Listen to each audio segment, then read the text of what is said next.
नमस्कार दोस्तों, स्वागत है आपका हिंदी नॉलेज शो में। तो दोस्तों, अब से कुछ ही घंटों पहले ब्रिटेन और अमेरिका ने मिलकर सबसे भयानक कार्रवाई शुरू कर दी है यमन के अंदर बैठे हूती विद्रोहियों पर। और यह कार्रवाई कितनी भीषण है, उदाहरण के लिए पिछले कुछ घंटों में ही दोनों देशों ने मिलकर कम से कम 70 से ज्यादा हमले अंजाम दे दिए हैं। जी हाँ, 70 से ज्यादा सर्जिकल स्ट्राइक कर डाली है कुछ ही घंटों में, और ये कार्रवाई अभी तक जारी है। और ये हमले किस ग्रेविटी के हैं, इस बात से समझिए कि अमेरिकी नौसेना मिसाइलों का इस्तेमाल कर रही है, लड़ाकू विमान घुसा रही है यमन के अंदर, और घुसकर लड़ाकू विमान चुन चुनकर यमन के हूती विद्रोहियों के उन ठिकानों पर अटैक कर रहे हैं जहां पर हूती विद्रोहियों के हथियार भंडार गृह हैं, उन्हें निशाना बनाया जा रहा है। इसके अलावा जो इनके टॉप कमांडर्स हैं उन्हें टारगेट किया जा रहा है।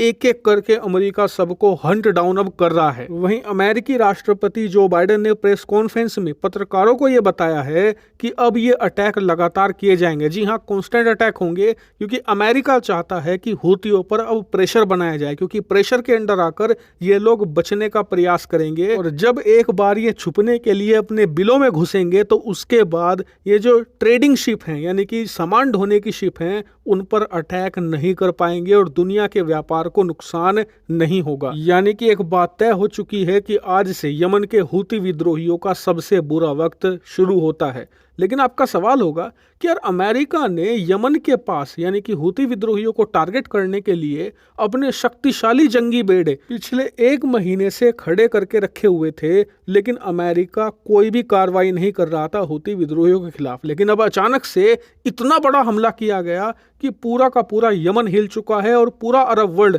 जो कि इजराइल के खिलाफ कुछ करने की सोच रहा था, उसकी भी टांगें कांप रही हैं।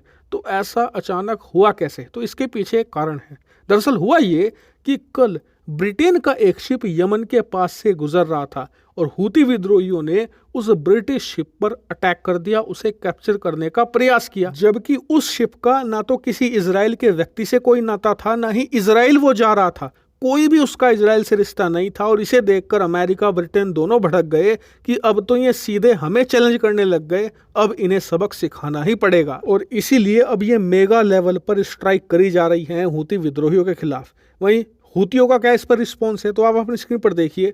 हूतियों ने कहा है कि हम इसका बदला लेंगे, लेकिन कैसे किसी को नहीं पता, क्योंकि उनके पास ऐसे कोई भी वेपन मौजूद नहीं है जिससे कि वो अमेरिकी सेना को टक्कर दे पाए। और टक्कर देना छोड़िए, ये उन्हें अपने देश में भी घुसने से नहीं रोक सकते। यहाँ तक कि ईरान भी इन्हें कोई ऐसा हथियार फिलहाल नहीं दे पा रहा जिससे कि ये अमेरिका को सीधा चैलेंज कर पाए।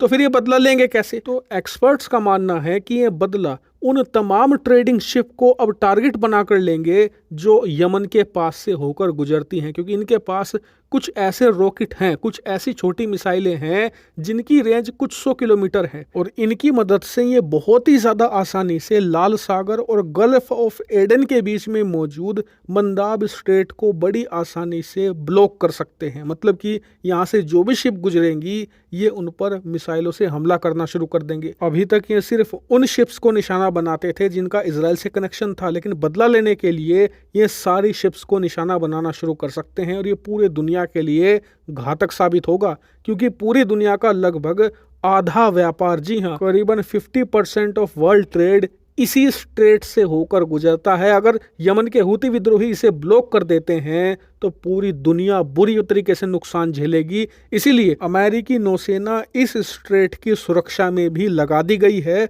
और अतिरिक्त नौसैनिक युद्धपोतों की तैनाती कर दी गई है। लेकिन ये बात तय है कि आने वाले कुछ दिन अब इस पूरे इलाके के लिए बहुत इंटरेस्टिंग होंगे, क्योंकि हूती विद्रोही स्ट्राइक बैक तो जरूर करेंगे। क्योंकि आप अपनी स्क्रीन पर देखिए, जिस वक्त ये खबर आई कि अमेरिका ने हूती विद्रोहियों के खिलाफ स्ट्राइक कर दी है, तो पूरे यमन के लोग सड़कों पर उतर आए कुछ इस तरीके से हाथों में बंदूक लेकर। इससे आप अंदाजा लगाइए कि मामला कितना गंभीर है। लेकिन निश्चिंत रहिए, जो भी इस मामले पर खबर होगी सबसे पहले आपको यही मिलेगी, इसीलिए सब्सक्राइब जरूर कर लेना।